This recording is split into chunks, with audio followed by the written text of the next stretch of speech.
Good evening dear students.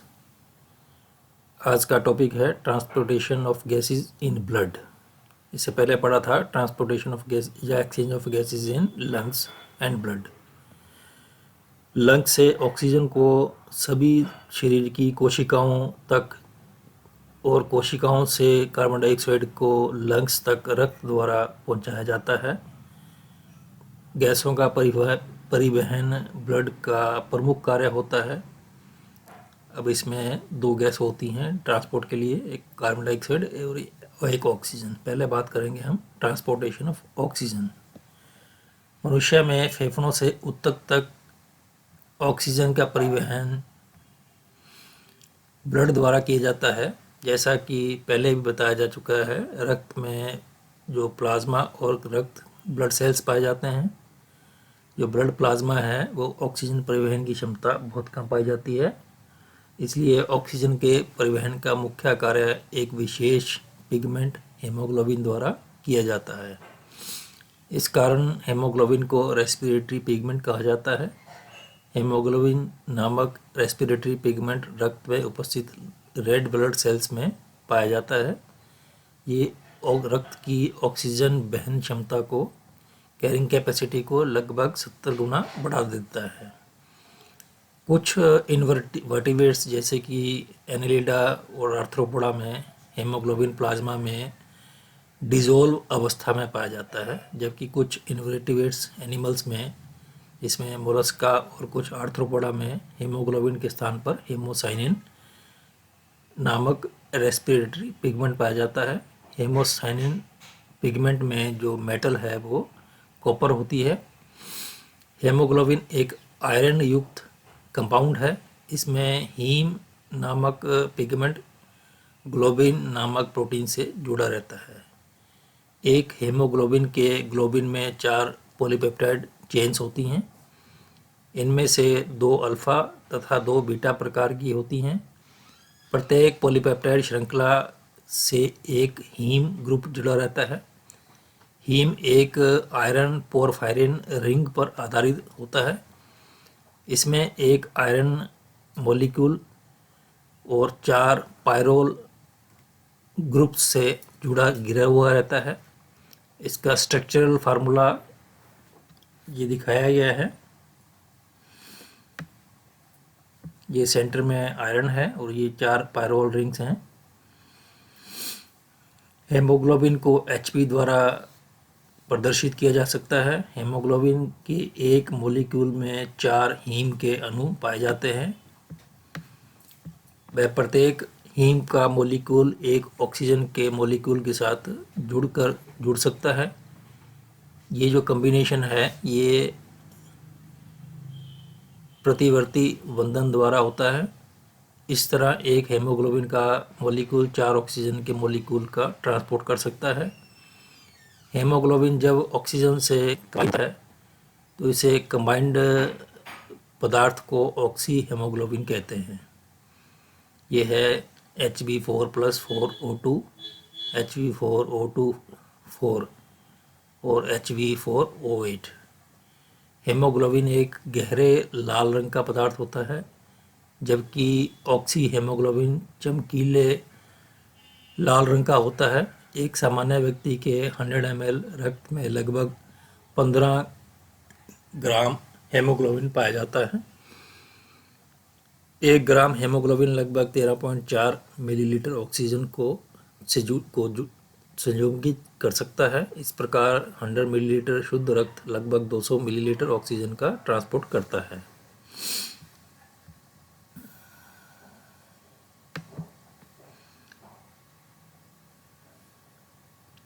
यह है कि ऑक्सीजन कहाँ जुड़ती है। रक्त के ऑक्सीजनेशन के समय अल्वेओली तथा अल्वेओलर कैपिलरीज में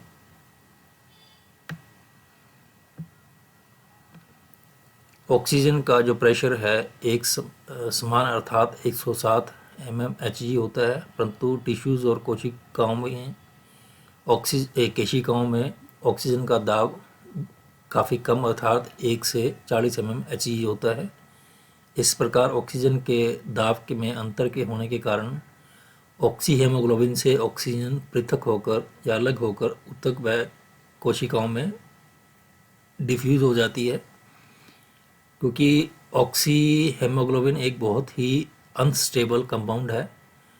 कोशिकाओं में ऑक्सीजन का उपयोग भोजन के ऑक्सीकरण में किया जाता है, जिससे ऊर्जा की प्राप्ति होती है। ऑक्सीहेमोग्लोबिन कोशिकाओं की आवश्यकता अनुसार ऑक्सीजन व हेमोग्लोबिन में विघटित होता रहता है। वह कोशिकाओं को ऑक्सीजन की आपूर्ति करता रहता है।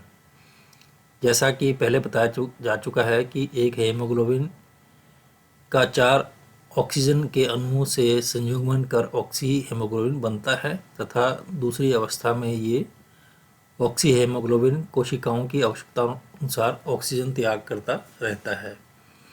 पहली प्रावस्था को अणु की शीतलन प्रावस्था कहते हैं तथा दूसरी अवस्था को तनाव प्रावस्था कहते हैं।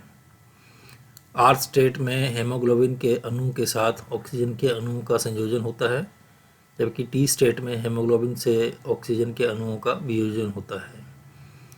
ऑक्सीजन वितरण के पश्चात रक्त वापस ऑक्सीजन लेने या शुद्ध होने के लिए फेफड़ों में जाता है तथा वहाँ से ऑक्सीजन का परिवहन कर पुनः ऊतकों तक लाता है। उसके बाद है डिसोसिएशन ऑफ ऑक्सीहेमोग्लोबिन।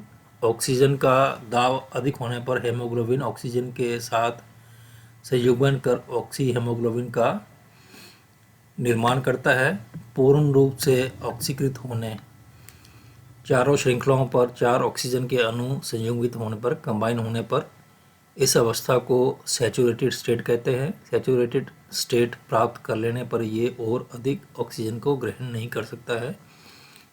ये सैचुरेटेड हेमोग्लोबिन जब ऊतकों तक पहुंचता है, यहाँ ऑक्सीजन का प्रेशर कम होता है, तो वहाँ इस सैचुरेटेड ऑक्सीहेमोग्लोबिन से ऑक्सीजन का डिसोसिएशन हो जाता है या ऑक्सीजन के सभी मॉलिक्यूल फ्री हो जाते हैं।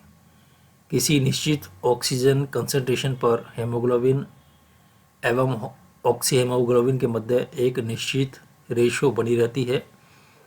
इस प्रकार ऑक्सीजन के पार्शियल प्रेशर तथा रक्त द्वारा ऑक्सीजन के अंतर्ग्रहण एवं मुक्ति के बीच जो वास्तविक संबंध होता है उसे ऑक्सीजन हेमोग्लोबिन डिसोसिएशन कर्व द्वारा प्रदर्शित किया जाता है। यह हमेशा सिग्मॉइड या एस अथवा अर्थात एस के आकार की होती है। यह है ऑक्सीजन डिसोसिएशन साइकिल कर्व। इस कर्व के अनुसार जब ऑक्सीजन का पार्शियल प्रेशर 100 mmHg होता है तो हेमोग्लोबिन पूर्ण रूप से ऑक्सीकृत होकर सैचुरेटेड स्टेट में आ जाता है। ये एस का पूरी पार्ट है। ऑक्सीजन का पार्शियल प्रेशर यदि इससे अधिक भी हो जाए तो ऑक्सीजन और हेमोग्लोबिन और ऑक्सीजन को ग्रहण नहीं कर सकता है, अपितु ऑक्सीजन का प्रेशर कम होने पर ऑक्सीहेमोग्लोबिन से ऑक्सीजन डिसोसिएट होने लगती है। 30 mmHg के पार्शियल प्रेशर होने पर ऑक्सीहेमोग्लोबिन से आधी मात्रा में अर्थात 2 ऑक्सीजन के मॉलिक्यूल डिसोसिएट हो जाते हैं। जैसे जैसे ऑक्सीजन का पार्शियल प्रेशर कम होता जाता है और अधिक ऑक्सीजन के मॉलिक्यूल डिसोसिएट हो जाते हैं तथा ऑक्सीजन प्रेशर 0 या 0 होने पर संपूर्ण ऑक्सीजन हेमोग्लोबिन से डिसोसिएट हो जाती है। ये 0 अवस्था है। इस प्रेशर में जो हेमोग्लोबिन के साथ कोई भी ऑक्सीजन जुड़ी हुई नहीं रहती है। ये बीच की अवस्थाएं हैं। अब इसके बाद आता है ऑक्सीहेमोग्लोबिन से ऑक्सीजन के डिसोसिएशन को कौन से फैक्टर्स अफेक्ट करते हैं। पहला है partial pressure of oxygen. Oxygen का पार्शियल प्रेशर यदि 100 mmHg से अधिक हो तो भी हेमोग्लोबिन के सैचुरेटेड स्टेट पर कोई प्रभाव नहीं पड़ता है, क्योंकि 100 mmHg के पार्शियल प्रेशर पर हेमोग्लोबिन पूर्ण या फुली सैचुरेटेड हो जाता है। परंतु यदि ऑक्सीजन का पार्शियल प्रेशर कम होता है तो हेमोग्लोबिन में ऑक्सीजन की कमी आती है। इससे ये स्पष्ट हो जाता है कि जैसे जैसे ऑक्सीजन का पार्शियल प्रेशर कम होता जाता है वैसे वैसे ऑक्सी हेमोग्लोबिन से ऑक्सीजन का डिसोसिएशन बढ़ता जाता है। दूसरा फैक्टर है partial pressure of carbon dioxide. Carbon dioxide का पार्शियल प्रेशर भी ऑक्सीजन डिसोसिएशन कर्व को प्रभावित करता है। रक्त में कार्बन डाइऑक्साइड की मात्रा बढ़ने पर ये कर्व जो है अभी दाहिनी ओर डिस्प्लेस हो जाती है, जिसका अर्थ ये है कि सामान्य की अपेक्षा अधिक ऑक्सीजन मुक्त होती है। कार्बन डाइऑक्साइड के पार्शियल प्रेशर के प्रभाव की खोज क्रिस्टन बोहर ने की थी और उन्हीं के नाम पर इसे बोहर इफेक्ट कहते हैं। इसमें कार्बन डाइऑक्साइड के पार्शियल प्रेशर में वृद्धि होने पर रक्त में ऑक्सी हेमोग्लोबिन की मात्रा कम होने लगती है। इससे स्पष्ट है कि कार्बन डाइऑक्साइड के पार्शियल प्रेशर के बढ़ने पर हेमोग्लोबिन की ऑक्सीजन की धारण क्षमता कम हो जाती है, जिससे oxygen dissociation curve right side की ओर डिस्प्लेस हो जाती है। यहाँ ये भी उल्लेख आवश्यक है कि हेमोग्लोबिन कार्बन डाइऑक्साइड को अधिक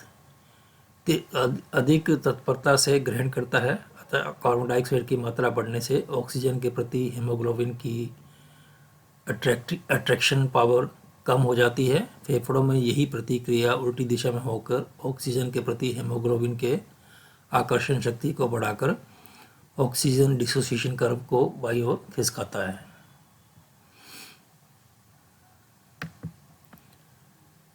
इस प्रकार बोहर प्रभाव का योगदान हेमोग्लोबिन द्वारा फेफड़ों ऊतकों तक ऑक्सीजन के परिवहन को स्टिमुलेट या प्रोत्साहित करना में होता है।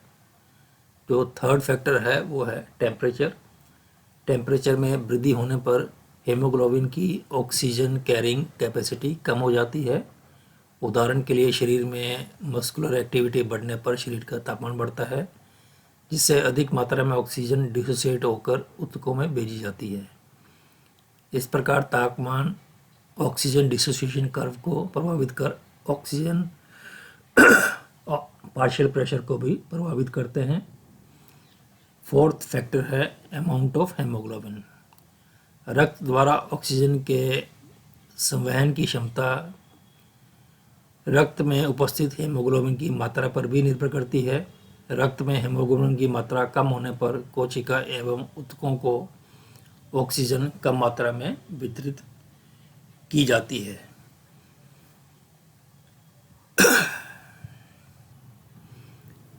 नेक्स्ट आता है कंसंट्रेशन ऑफ हाइड्रोजन आयंस या पीएच। रक्त की पीएच भी ऑक्सीजन के साथ हेमोग्लोबिन के सैचुरेशन की रेट को अफेक्ट करती है। ऊतकों में मेटाबॉलिक रेट बढ़ने पर कार्बन डाइऑक्साइड एवं अम्लीय मेटाबॉलिक प्रोडक्ट्स में वृद्धि होती है, जिससे ऑक्सीजन का पार्शियल प्रेशर कम होने लगता है तथा ऑक्सीजन हेमोग्लोबिन के डिसोसिएशन के परिणाम स्वरूप ऑक्सीजन मुक्त होती है। लास्ट आता है concentration of organic phosphate compounds. वैनेश नामक साइंटिस्ट के अनुसार कुछ कार्बनिक फॉस्फेट पदार्थ जैसे diphosphoglyceric acid haemoglobin oxygen combination को कंबाइन होने की कैपेसिटी को प्रभावित करता है। डाईफॉस्फोग्लिसरिक एसिड की आरबीसी में अधिक कंसंट्रेशन होने पर ऑक्सी हेमोग्लोबिन से ऑक्सीजन का डिसोसिएशन जल्दी होने लगता है तथा इसकी कंसंट्रेशन कम होने पर ऑक्सी हेमोग्लोबिन का निर्माण अधिक होने लगता है।